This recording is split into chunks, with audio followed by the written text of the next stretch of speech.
last months as assaults on security formations and killings have become widespread in the region, particularly in Imo State. Joining us now to discuss the security situation in the southeast, as well as efforts to restore peace, is a prominent Nigerian lawyer and former president of Igbo'S think tank group, Aka Ikenga, Godi Uwazurike. It's good to have you with us in the studio. Thank you very much. Thank you. Okay, let me start this way. Some say that to solve a problem, you first have to diagnose it. So perhaps you can help us. Recently, we saw a trending video of cows being set ablaze in Anambra State. So what is, in your opinion, at the heart of the disruption, the insecurity, and the violence that seems to have erupted in the southeast? Well, what we are seeing in the southeast is synchronized violence. Synchronized by certain people. Definitely not by Igbo'S. Okay. Those people who are doing that are foreigners. If you see a group of Igbo people moving, from their physiognomy, you will know. Now, one of the things that people did in the southeast was to get close to them, speak Igbo to them, and without exception, they responded in broken English. And you saw the other man speaking on Sunday, being displayed by the police as the only surviving person among those who attended to burn the prisons again. The man was given an Igbo name. And when he spoke, he had a northern accent. But back to your question about what is really happening. In the past 2 years or more, the clamor for a president of Nigeria coming from the southeast has been on. And if you notice, up to the past 3 months, there was no problem in the southeast. 4 months. What happened? Suddenly, if you read some papers published in Abuja, you see Igbo'S are killing northerners. You call those in the south, they say, what are you talking about? It has nothing to do with any Igbo man or any northerner. What we are witnessing is a programmed action by some people to destabilize the southeast, indeed the whole of Igbo land, with a message: Igbo land is unstable.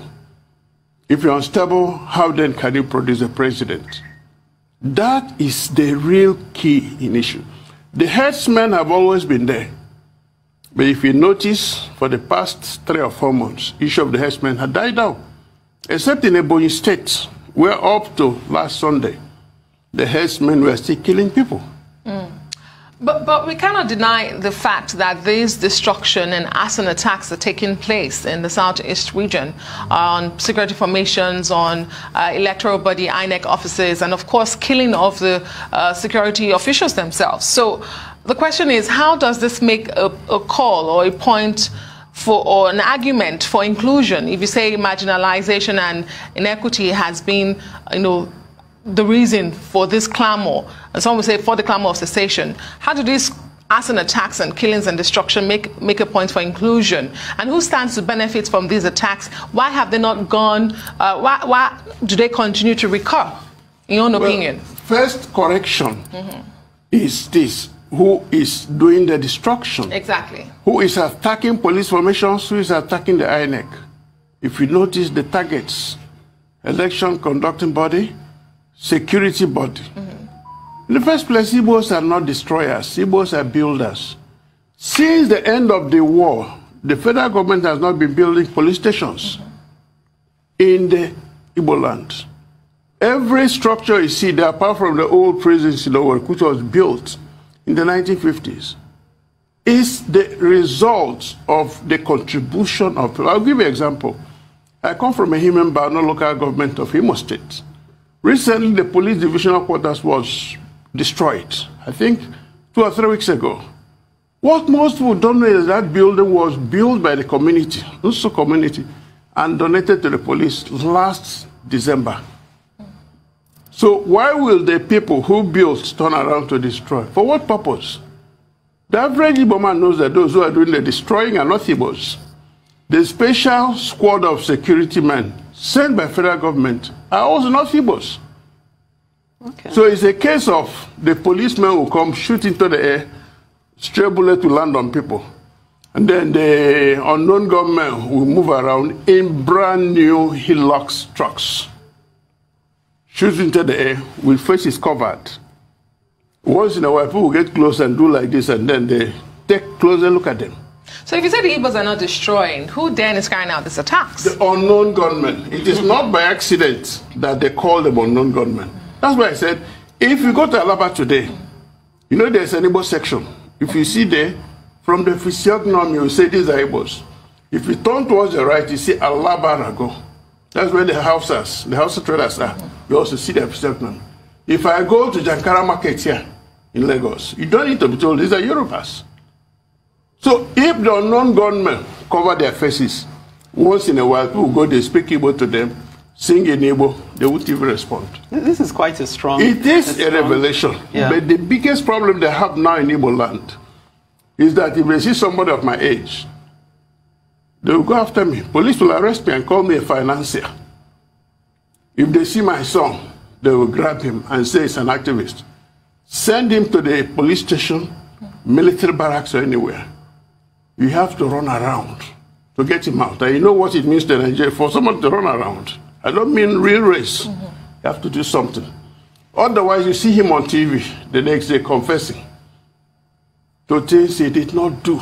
Because when they torture you, you have no option. And remember, Archbishop Obinna, the Archbishop of the Catholic Diocese, last Sunday came out almost weeping that the morgue where they keep dead bodies, that place is overflowing. 35 unidentified bodies. The Nigerian Bar Association came out and said, we have set up a unit to liaise with the police commission. That's how they have been able to rescue some people, including the man who came from Bayelsa, who was going to buy a casket for his father-in-law's burial.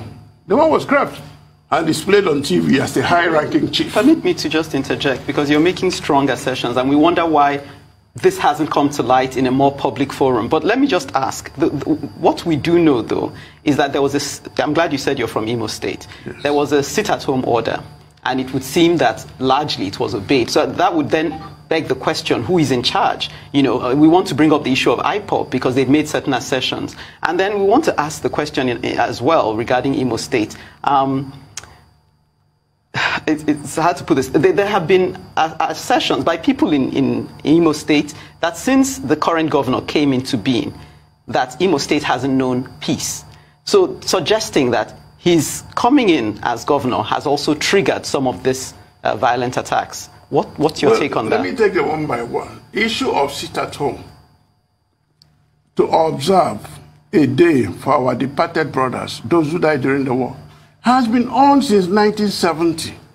So it depends on the government of the day to make it a focal point. No, I'm talking about how it was enforced. There was intimidation behind it. No, there was no intimidation. Listen, what you saw was what we call a charade. Some people will wear black and red and be moving around. You think the Igbo'S are not Igbo'S. That's the point I was making. The unknown gunmen are not Igbo'S. As for Day of Mourning, it's observed every year. You have seen the one of 30. September 9, some people will also observe their own. They don't make noise about it. They just call their own Yom Kippur. We call our own mourning our dead. 2, IPOB is what I call a phenomenon that has risen because of injustice, because of lack of fair playing ground, because of arrant discrimination. Now, nature abhors vacuum. So whenever there is this kind of lack of inclusiveness, grumbling will come in. All it takes is somebody to harvest that they're grumbling and say, this man is doing something bad. Let's see what I can do. Believe me, the average person will join. On the issue of the governor, I better leave it at that. Is the governor in charge of any security force there? No. If he says something negative, they'll go against him. You know where he lives in Owerri? It's called the fortress. On one side is Army Chief's house, Police Chief, DSS, Air Force. All of them live in a circle. And the police headquarters and the prisons that were just burned down, you just opposite them. Okay. CCTV showed all those who do the attacking. Do you know that till today, none of these groups I mentioned ever produced that CCTV? And I mean, a lot of people watch will be wondering, why is nobody being brought to book we are the perpetrators. But in the absence of state police, we've seen vigilantes across the country, states having to form their own vigilantes, and as well as regional security. Same as the Southeast with Igbo'S. They don't seem to be making much headway. What have the governors got wrong when it comes to security of their states and, of course, the region, Southeast in particular now? Well, I don't want to call it intimidation from Abuja.